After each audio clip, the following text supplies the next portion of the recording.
Welcome, ladies and gentlemen, to another live edition of Blacklisted Radio. It's the 12th day of November 2017. I'm your host, as always, Doug Owen. We do this show Sunday nights at 9 p.m. Central Standard Time right here at blacklistedradio.com from the Mothership Republic. And in a variety of formats, a variety of ways that you can listen to the show. We have a post-produced, commercial-free podcast that you can find at Blacklisted Radio, along with lots of other accoutrements like the interactive chat room. You can join Vincent, other people that are hanging out there during the live broadcast. You can also call into the show. You can talk to Ken there, the illustrious producer behind the glass, at 800-313-9443. I don't know where I really want to go with the show today. I mean, there's so much to talk about, especially what's happening with Saudi Arabia, basically in the midst of launching a full-scale Middle Eastern war, and where the U.S. sits, and the curious position of the mainstream media that is infatuated with sexual predators. So, the Hollywood elite have taken a big hit. Netflix, a lot of their streaming episodes, Louis C.K.'s content no longer there because of his indiscretions.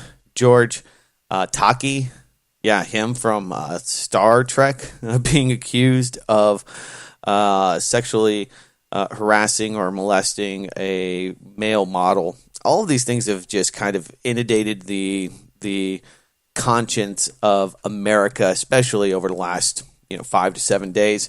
It's worth talking about. I mean, the Louis C.K. thing, if you're not familiar with his comedy, it's kind of morbid. It's kind of gross. It's about masturbation and kind of self-pity, and to I guess it kind of takes the frost off the pumpkin when you realize that it's not just jokes, not just sad jokes, but a sad guy that wants to show his phallic member to friends or female comics. He did ask, I don't know, where's the bar at that, for that moral compass when it comes to Louis C.K. I don't know if his fans will really care that much either. George Takei's interesting because he's saying it's fake news and they're blaming it on the Russians. Saw this headline. George Takei just blamed Russia for spreading the sexual assault accusation against him. So more of the blame Russia narrative coming from,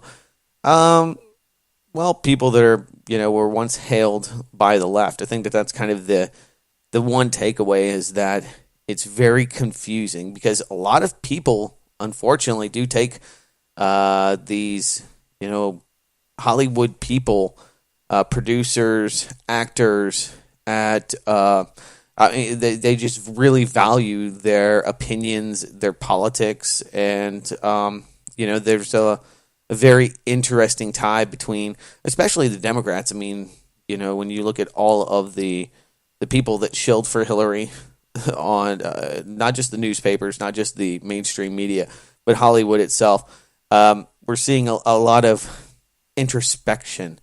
Michael Jackson warned us about all of this, the dirty, dirty, dirty, deviant side of Hollywood, and I don't think a lot of people didn't think that it was sleazy. I mean, there's plenty of movies about how sleazy Hollywood is.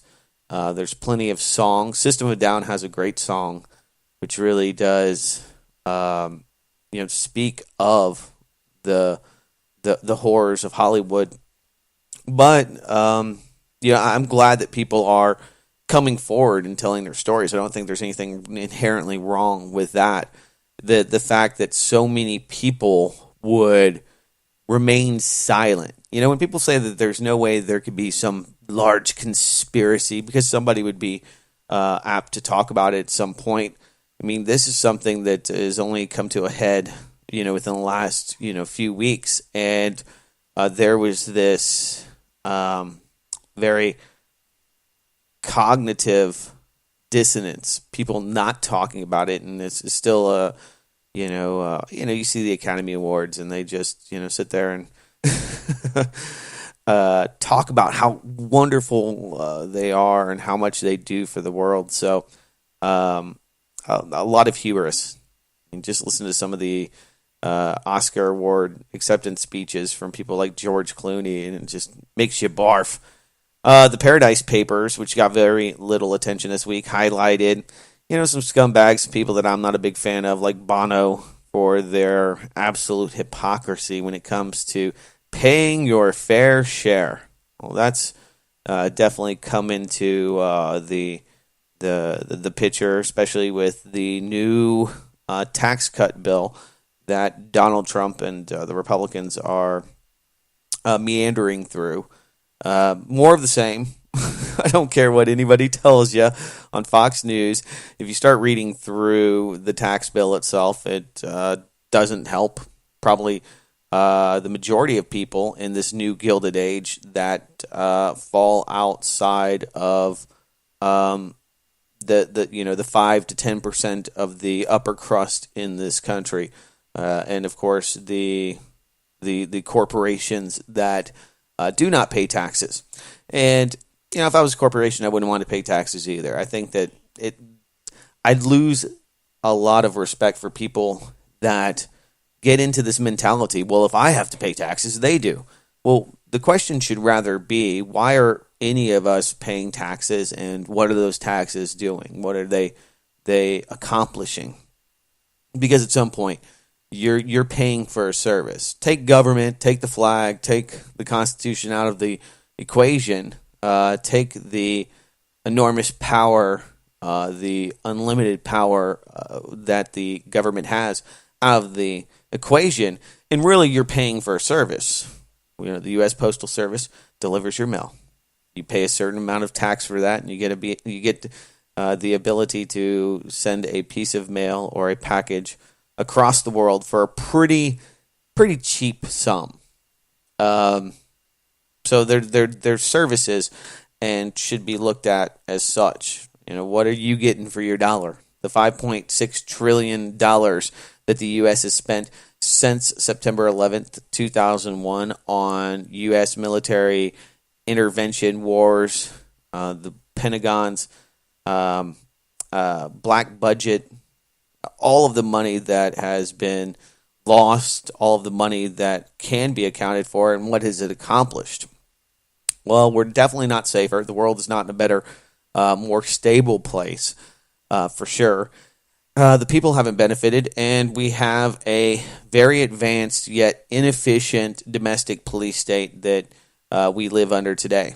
That mass church shooting in Southern Springs, Texas, is a fine example.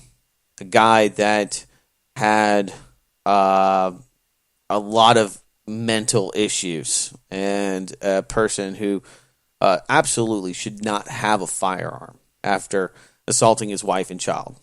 Was able to slip through the cracks. So when you need the system to save people, when all the things that you're sold as to why you need to live under constant surveillance, why your bank transactions need to be monitored and watched and commodified and sold, all of those things are, I guess, it's an acquiescence to this idea that you're going to have some kind of stability, security, and that it'll benefit you. So where are we now? I don't know. Not in a better place, and it is one of the many, many reasons that I am a vocal opponent of this, for lack of a better term, a new world order. The neo-imperialism that we see today, neoliberalism, and some of the machinations of it. So we have Saudi Arabia. They are involved in a multi-year, somewhat genocidal, U.S.-sponsored and British-sponsored war in Yemen. They are in constant battle with the Houthis, a group that has seized power and is a direct threat to the Saudi Arabian vision for the new Middle East. A lot of this has to do with economics, and we covered it on the show probably about 6 or 7 months back.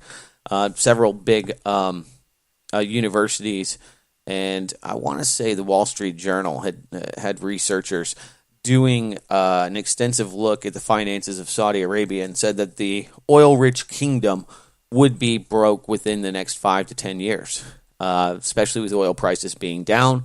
When you have the prospect of global war, a war with Lebanon, a war with Syria, a war with Yemen, a war with the UAE, with Qatar, and of course Iran on the table, gas prices can go up.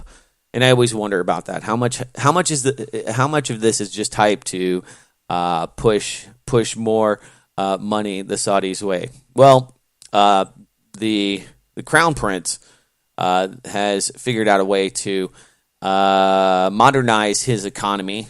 Saudi Arabia is about to confiscate $33 billion from four of its richest people. And for all of you super rich elite people that probably don't listen to this show, that think you are beyond that you are part of the inner circle, this is a cautionary tale for all of you out there. Earlier today, when discussing the Saudi bank account and asset freeze and confiscation of dozens of princes and ministers, we said the haul would be for Prince Al Walid's $19 billion in various holdings, including nearly $1 billion in jewelry, planes, yachts, furnitures, cash. So there is a lot of money that is being confiscated from the rich. It reminds me a lot of what happened in Cuba in the big purge, where the communists went after all of the large cigar families and their plantations, their cigar factories, and took over. And that's why you saw the mass exodus, and that's why we could talk about cigars all day long, but it's very similar in that at one point a somewhat capitalistic friendly society turns into this socialist revolution where your stuff is being confiscated by the state and you are forced to leave with the clothes on your back. This is kind of playing out. Now, the Saudis have kidnapped the Lebanese ambassador. That's looming, foreboding for sure.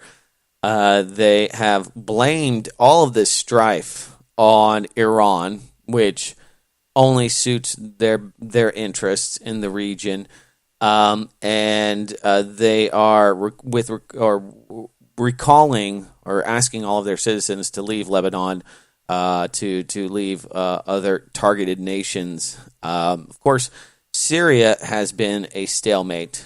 Saudi Arabia has been very involved in the financing and the coordination of terror attacks against Bashar al-Assad. So the U.S. has picked their proxy. When it comes to, once again, the moral compass of the United States and all of the evils that we turn an eye to, Saudi Arabia is right up the way. Now, an interesting secret cable came out this week. Most of you probably have seen this, but it describes how Israel has been working with Saudi Arabia to kind of push this militarized response as part of a new joint vision. Now, you have Turkey and a few other countries that are kind of on the sidelines, dealing with their own internal issues. We're not hearing a lot out of Ankara as far as who they will support. We've seen a lot of this surrounding a proxy war with the Russians, who have been doing business with Iran, updating their missile systems to their, I think it's an S-300. They're buying billions of dollars worth of armament, the Turks and the Iranians. So I think a lot of this actually plays out of a larger vision for the Middle East. When you look at P2OG and the fracturing and breaking up of Iraq, Syria, all of these nations, all of these actions, really do seek to foment that. When you have regional instability, when you have central governments failing, what little they are currently, you have lots of opportunities, and that's to quote. No, I'm not going to quote. Never mind.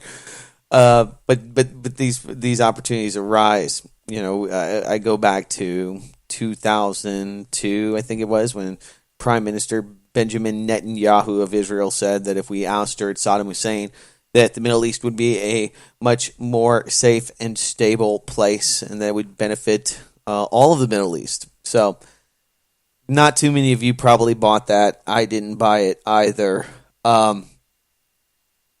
But the overarching, the foreboding inevitability of this turning into a hot war is very, very near.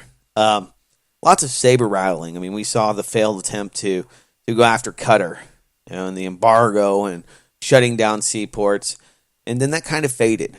Okay, well, you stop supporting those Muslim Brotherhood terrorists and stop allowing Iran to funnel money through your banks, and maybe we'll give you another shot. Now, I mean, it's pretty serious. A couple of these princes have died in the arrests of and roundups on these corruption charges being brought forth by the Saudi crown. Let's see. Saudi Prince Abdul Aziz bin Fahd, a business partner of the Lebanese Prime Minister Hariri, dies during his arrest. So, one more thing that has really angered the Lebanese.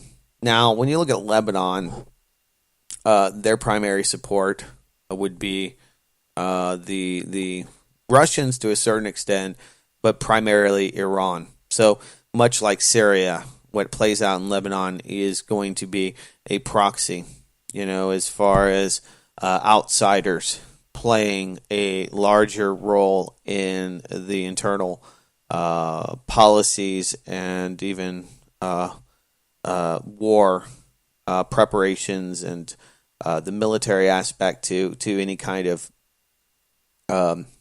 response that Lebanon may put forward. Now they don't have what Saudi Arabia has. They're not nearly as big, and they don't have the armaments. They don't have the money, quite frankly, to respond to Saudi Arabia. So how long, I guess, will the international community turn a blind eye to the genocide and to Saudi Arabia? I mean, it really does, speak volumes about how little the U.S.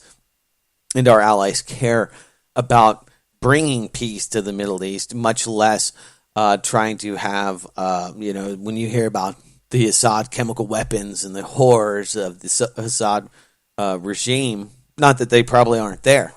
I mean, I don't live in Syria. I don't trust what Syria Girl tells me on a YouTube channel. I don't know what it would be like to be caught in one of those opposition cities, and I'm sure that some indiscriminate bombing of civilians on both sides have happened. So, I'm just glad that I don't live there, quite honestly. But this will affect a lot more than just global oil prices in the long run. The UK and the US are still selling billions of dollars worth of armament to the Saudi Arabians, so they're going to have no problem funding this long-term hot war if it does play out. Quick break, back on the other side. It's Blacklisted Radio.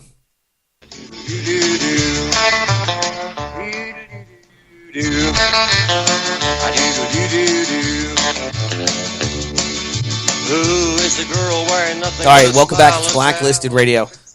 61 dead and more than 300 injured in a 7.3 earthquake on the border of Iraq and Iran. Maybe a little foreshadowing as to what may happen in the very near future. Bahrain has now kind of chimed in here. They have where'd it go? I just looked at this. They've blamed this pipeline explosion. Talk about a false flag de jour on Iranian terrorists. There was something odd about Friday night's explosion of an oil pipeline belonging to Bahrain, their state oil agency, BAPCO, which local authorities initially said was the result of an accident. As we said, the giant fireball and all the hallmarks of sabotage or a terrorist event were there. The only question is whether it was real or staged, and who would ultimately be blamed for it. That's right. Immediately there is a backstory, and there are Iranian terrorists. Now, this is something that you could, I don't think that it justifies it to American people just don't care. So this is something to be used to get local support to kind of galvanize your locals when it comes to, supporting a long-term war, and more tension, more strife, create more power for the state, quite honestly. They're there to make everything better, and things that were not once regulated have to be regulated, and all of the like. The petrodollar, the U.S. Interests with the world reserve currency playing a huge role in China and in the Middle East is waning. Saudi Arabia is one of those countries that is a strategic oil ally to the United States and always has been, and that's why, for the most part, I think that the U.S. doesn't care too much if they blow Yemen into the 12th century. It just doesn't matter. And, of course, the profiteers of war are making quite a lot of cash on it. And, yes, maybe later on there'll be some UN investigation, and maybe somebody will be arrested 25 years from now holding the bag and being blamed for these atrocities. But in the here and now, it just doesn't matter that much. So, on to other news, because quite frankly, I hope that it turns like it did with the UAE, with Bahrain, and or rather with the Qatar situation, where it's diffused and we don't see large-scale strife, mass starvation, the blockading of ports, like we're seeing in Yemen. So, there you go. There was this huge Flat Earth Society meeting that happened, the Flat Earth International Conference. I thought this was kind of interesting because a lot of people really subscribe to Flat Earth, which I can admit I've never flown around the globe. I don't have 100% proof positive evidence that I have researched that proves to me that the Earth and other planets may be or are round. So I'd hate to. I don't think that people are idiots for thinking that or challenging these known beliefs. But it surprises me that so many people find it important to get to this conclusion about Earth itself. So when we were talking about conspiracies, the Hollywood sex cult conspiracy, the engendering of environment where people are molested and it is normalized. And you see a lot of that just in the product that comes out of Hollywood. But there are some Hollywood insiders that are big flat earthers. But when it comes to conspiracy, it would have to be the most epic one ever.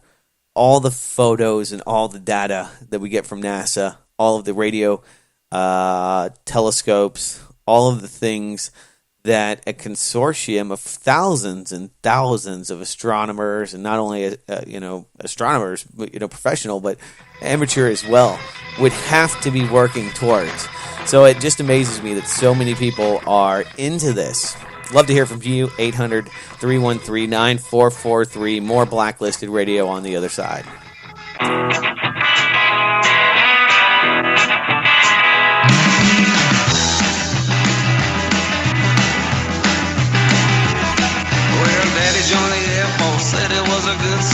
All right. The blowback from the talk of flat Earth is already hitting the walls. I already see you guys out there on Twitter, gals, tweeting, they're effing retards. Ah!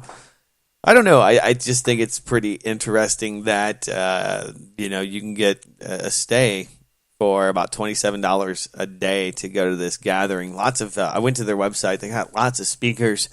They had a $249 VIP package. So people broadcast. I don't know. I just think that it's like it's just one of those issues that seems so insignificant and keeping people ignorant of this would. I don't know what the impact would be. I mean, keeping people docile and entertained and commodified and shooting out all of their creative output into a device like a iPhone X, that makes sense to me. I mean, I get why. I get why the government and companies and Apple would really want to psychologically take advantage of people for a financial profit motive. But what is the profit? What is the deal? What is the deal? Why would they keep that secret from us? What is the underlying reason that you would have this consortium of people that would work so hard? I mean, I understand maybe, in the Bronze Age or, to suppress another enlightenment, but people would be far from enlightened by finding out the earth is flat, in my humble opinion. I was looking at this pretty funny article that came from Steam It. It's not funny. It just shows you the selective outrage that you're going to find in the media. MSM, mainstream media, constantly covers up Joe Biden's molesting of children, kissing them, groping them, old, young, women, and it's all on video. And so I'm just going back through this article, and there's about 100 pictures of Joe Biden he's just such a creeper. He's always got his hand on somebody's breast, around their midsection, putting his nose to their neck, blowing in their ear. And it doesn't, men, women, it doesn't seem to bother anyone. And I'm just surprised that we haven't seen this outpouring of people that are like, no. I mean, there is a picture on the internet of him doing it to me right there. And, I guess it's the this idea that you're so above it that most of the victims, I'm sure, of Joe Biden's just creepiness probably don't even consider themselves to be victims. I think a lot of these people, the reason that they've only come forward as of late, didn't really think about how they were victimized, even though it seemed so inconsequential at the time. Somebody grabbing your boob, it's not right. It's not okay for people to touch you, but it's so common. It's so common. So now hashtag Me Too has lots of victims and people coming back to air grievances and to share their horrific experiences, which is good because I think that does, it makes those people that, not just the people that committed the acts, but those that have engendered it, really think about it.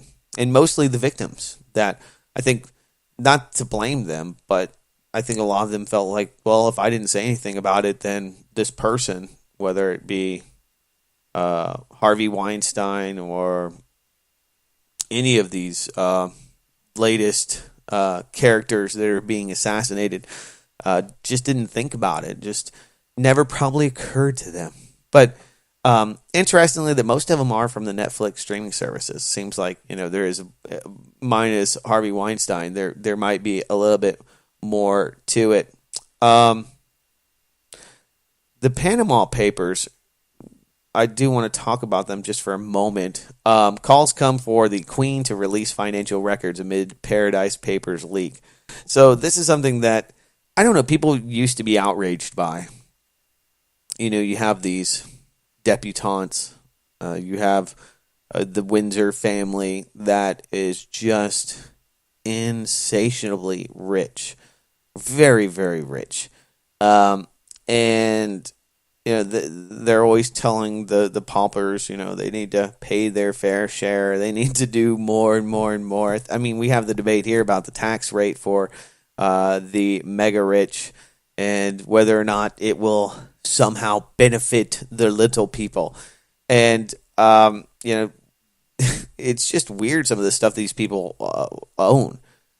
She has all sorts of vested interests offshore, millions invested offshore in the Cayman Islands, Bermuda.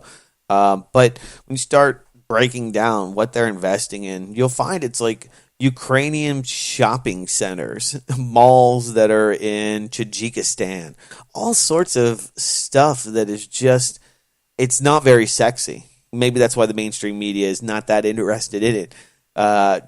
Bono owns several shopping centers, these mystery investors, which, spur local interest. You're like, who the hell owns this place? The local people are like, this brand new shopping mall in the middle of Siberia. What the hell is this thing doing here? And who's funding it? And all of a sudden you find out. And it doesn't seem like it's a very good investment either. Some of these things I guess when you have billions of dollars, you have to put it into something. And, Kmart's and, Wichita, Kansas seem like a good idea, but far from sexy. But the thing is that you start realizing why the cost of things are so high. It's because if you go to New York, half of the apartments are owned by people like the Queen, foreigners, people like Bono, in the hope of rent seeking, somehow making money off of these investments. And, that's the disparaging part of what happens when you have this, the rich get richer and the poor get poorer. You come to this point that we are definitely at, not just here nationally, but globally, where the people that serve those financial and political elite can no longer live within an area to serve them. And when you have the degradation of or modernization of economies, might be a better way to put it, where you have self-driving taxis and all of the people that used to drive them are no longer out there. That's a constant. There were people that made buggy whips, and there were buggy whip companies, 100 years ago. And there was a glory era for, coach and, covered wagon transportation that's not there anymore. And so I guess, a lot of people would say, economists, that, this is a natural curve, that technology always advances and always replaces human labor and the value of human labor. So that's a constant. But, they are the political football, the people that are making minimum wage, the people that are not even able to, put together a few $1,000s in case of emergency. Those are the people that are always the political cannon fodder for all of this. And this is kind of illuminating. I've been looking through a lot of it, and it's, I think it's a nothing cheeseburger for the mainstream media. It's definitely interesting to me just to see how these systems work. Whereas just about everything that, you thought were mom and pop businesses, companies, are just you have no idea who owns what any longer. There's no nationalism. When you're buying a ballpark Frank, there's probably some, Ukrainian oligarch that owns a big chunk of that. So I don't know. I think it's pretty interesting to see how all of that kind of plays out. I saw 2 articles this weekend that are disturbing and would probably be huge news if it wasn't for everything else that's stacked on top of it. I get this a lot. Say, well, Doug, you always say that these things, like these false flags and, different events, are distracting us from the truth. They're distracting us from what's really happening. It's distracting us from this debate. And, the ultimate question would be, well, what is it distracting us from? And I think a lot of people that are out there procrastinating or prognosticating rather these these things. You just hear them talk about it, especially with a lot of I would say uneducated alternative media. That say this over and over again. And then somebody puts them puts them on their back foot and asks them the question. I mean, what are what is being hidden? I think that when you look at the depopulation agenda that's playing out, the Black Plague is back in Africa. And we just had one of the latest population conferences, and Prince Harry had a lot to say. He had a lot to say about overpopulation in Africa, which has been a test bed for all sorts of, experimental vaccines, a test bed for, declassified, a test bed for testing bio warfare, germ warfare, weapons. So, you always have to wonder, well, what the hell's happening over in Africa? And the ultimate goal of all of these central planners is to have a sustainable model. Now, I'm not going to bother you with global warming or get into that debate, but what it really comes down to is human emissions, and the crux of every one of these debates always becomes there are too many human beings. So the undesirables are always the target.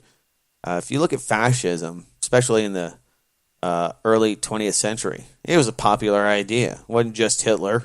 It was really engendered and came to blossom in Northern California. Prescott Bush, George the Bush's grandpa, was a big proponent of a fascist takeover in the United States and having a roundup of the mentally deficient and just people that were hanging out, not doing much, the ne'er-do-wells, the losers, and exterminating these people, cleansing the gene pool.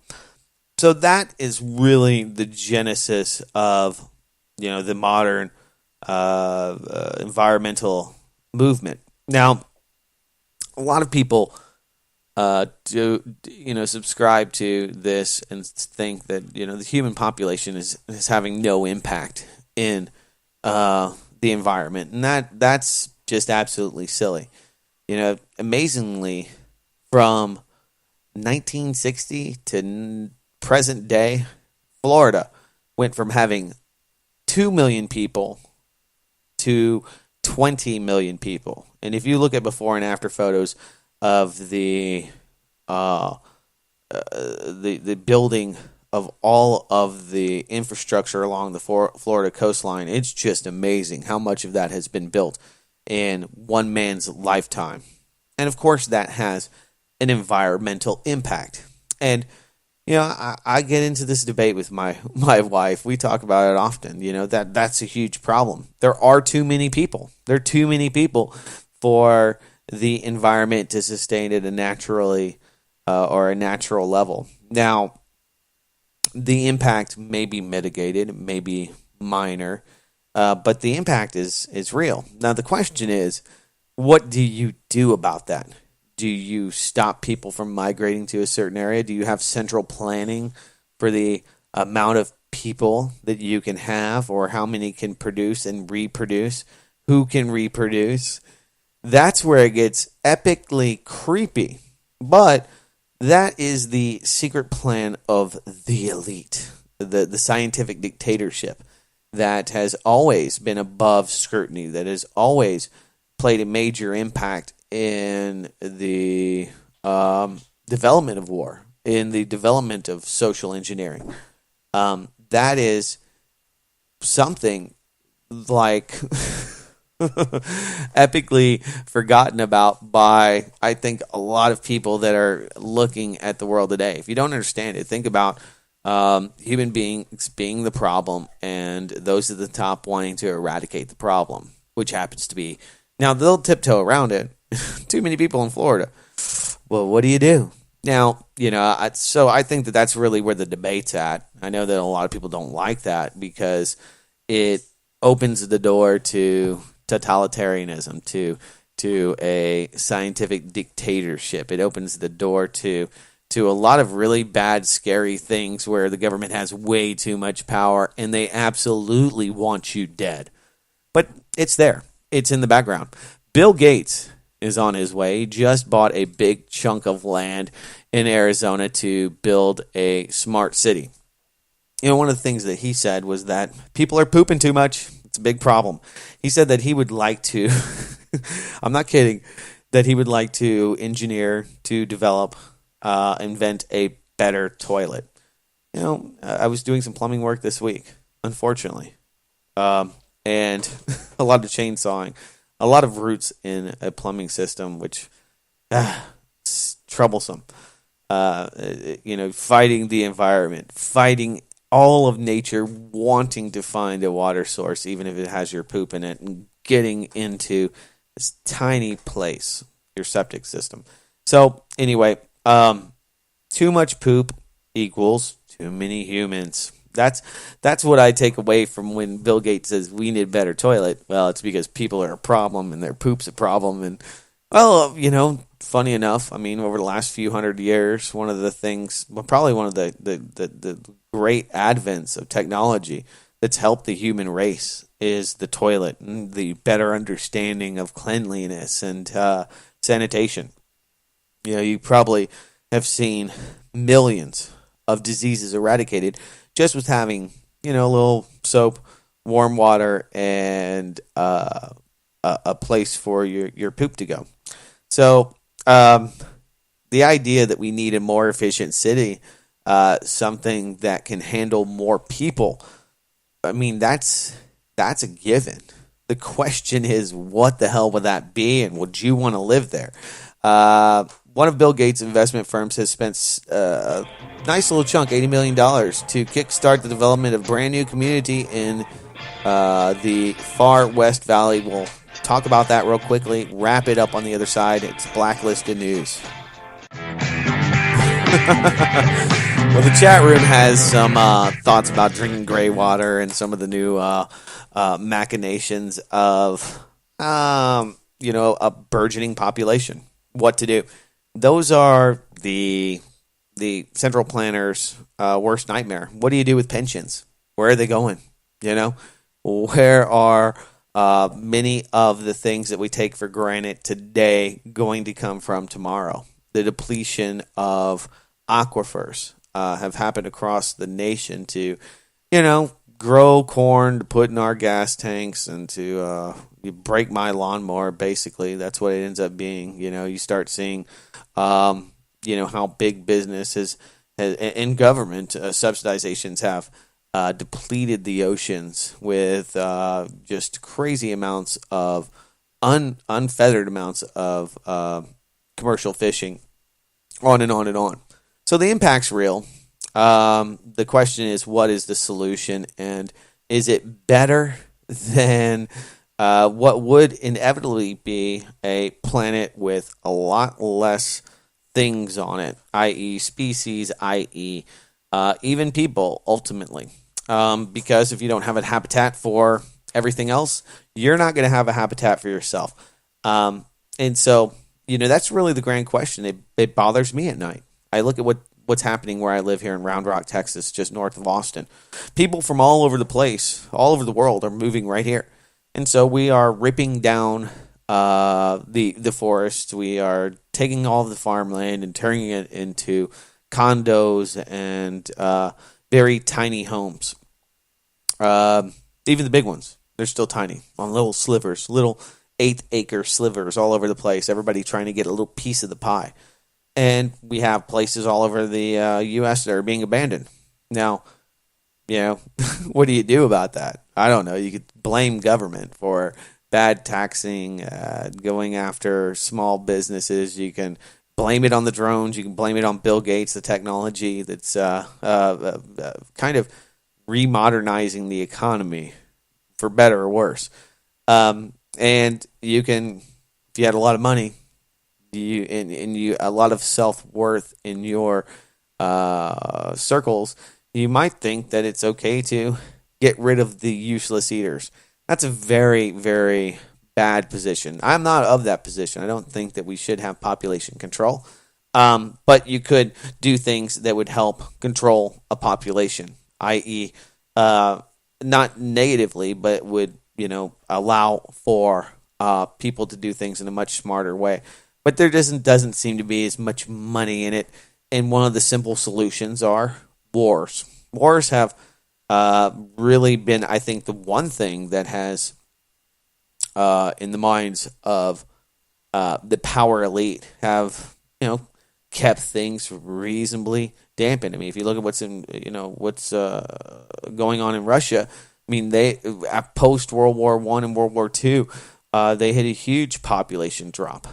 They incentivize fame. That's why family is so strong, and you have such a high religious doctrine that's supported by the state in trying to get people to breed.